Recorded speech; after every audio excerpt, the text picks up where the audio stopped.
জ্বালা মাইকে পিছনে শুনতে পেয়েছে না? কেমন মাইক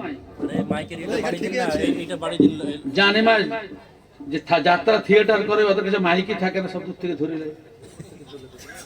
আরে আমাদের বক্তব্যগুলো শুনতে এত কাছ থেকে হচ্ছে না, তাহলে ওদের ইমানি মজবুত বেশি। আর না হয় এটা গান গেয়ে গিয়ে এইসব মাইকের হৃদয় দুর্বল হয়ে গেছে। রাসূল কারীম সাল্লাল্লাহু আলাইহি ওয়াসাল্লাম একটা হাদিসে বলেন, ইন্নাদ দুনিয়া কুল্লুহা মালউনা ওয়া মালউনাতুন মা ফিহা ইল্লা যিকরাল্লাহি ওয়া মা ওয়ালা আও আলিমান আও মুতাআল্লিমান। সবাই শুনতে পেয়েছে? জ্বালা মাইকে পিছনে শুনতে পেয়েছে না? কেমন মাইক জানে মা যে যাত্রা থিয়েটার করে ওদের কাছে মাইকই থাকে না, সব দূর থেকে ধরে নেয়।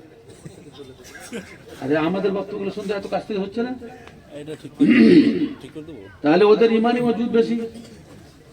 আর না হয় এটা গান গেয়ে গিয়ে এইসব মাইকের হৃদয় দুর্বল হয়ে গেছে।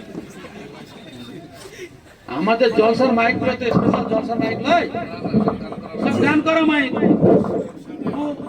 যে কাজে অভ্যস্ত তার উল্টা দিলে ভালো কথা বলে না কেউ, গান দিলে ঠিক বাজবে।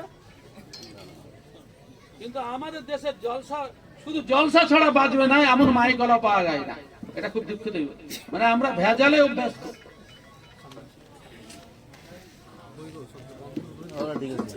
ঠিক আছে, আর কত সামনে যাবো? ঠিক আছে, হ্যাঁ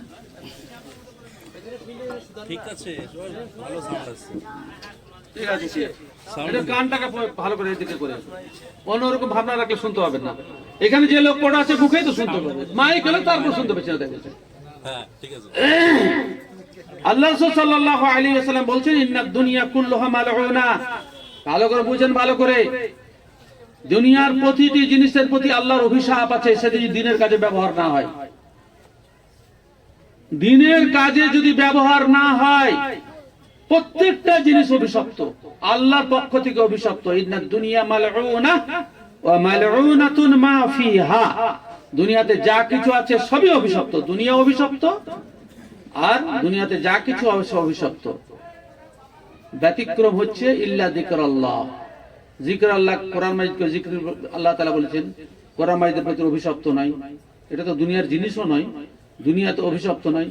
আল্লাহর জিক্রে অভিশাপ নাই। ওমা ওয়ালা, এবং আল্লাহর জিক্রের সহযোগী জিনিস, যারা আল্লাহর জিক্রকে, আল্লাহর কোরআন পড়াকে সাহায্য সহযোগিতা করে, যে অর্থ সেটা অভিশপ্ত নয়। যে মানুষগুলো সাহায্য সহযোগিতা করে তারা অভিশপ্ত নয়।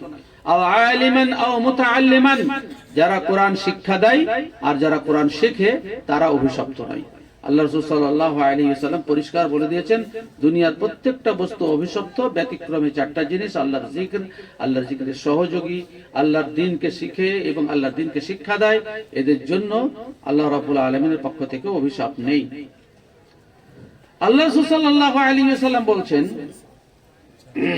আল মাহির বিল কুরআন, সহিহ মুসলিমের হাদিস, আল মাহির বিল কুরআন মা আস-সাফারাতিল কিরাম الذي يتعتو فيه وهو عليه شاق له اجران। যে ব্যক্তি কোরআন মাজিদ সম্পর্কে অভিজ্ঞতা অর্জন করলো, মাহির, মাহির কথাটা আপনারা হয়তো বুঝেন, মানে বাংলা ভাষায় ব্যবহার। মাহির, মাহির মানে হচ্ছে বিশেষজ্ঞ, কোরআন মাজিদের সঙ্গে বিশেষ অভিজ্ঞতা আছে যার। সহিহ হাদিস, সহিহ মুসলিমের হাদিস, আল মাহিরু বিল কুরআন, কোরআন মাজিদ সম্পর্কে যার যথেষ্ট অভিজ্ঞতা আছে, সে ব্যক্তির অবস্থান কিয়ামত দিন কোথায় হবে জানেন? আল মাহির বিল কুরআন মা আস-সাফারাতিল কিরাম। সাফির মানে হচ্ছে দূত, আর সাফারা বহুবচন। সম্মানিত ফেরেশতা মণ্ডলী যারা আল্লাহর কাছ থেকে কোরআন দুনিয়াতে এনে নবী মুহাম্মদ সাল্লাল্লাহু আলাইহি ওয়াসাল্লামের কাছে পৌঁছে দিয়েছেন, এই সমস্ত ফেরেশতাদের সাথে কোরআন মাজিদের সম্পর্কে বিশেষ অভিজ্ঞতা যাদের আছে তারা থাকবে কিয়ামতের দিনে। সুবহানাল্লাহ মুখ থেকে বের হবে নাকি? ভালো কথা শুনলে তো সুবহানাল্লাহ। আমাদের বাংলাদেশের বক্তার মধ্যে বলো সুবহানাল্লাহ, আমরা তো বলতে পারি না, আমাদের অভ্যাসও নাই। কিন্তু নিজের তো একটা দায়িত্ব আছে না, নাই? ভালো জিনিস শুনতে পেলে সুবহানাল্লাহ বলা উচিত কিনা? হ্যাঁ, কিন্তু আমাদের হয়তো দুরকমই আছে, দুরকম জায়গায় আছে।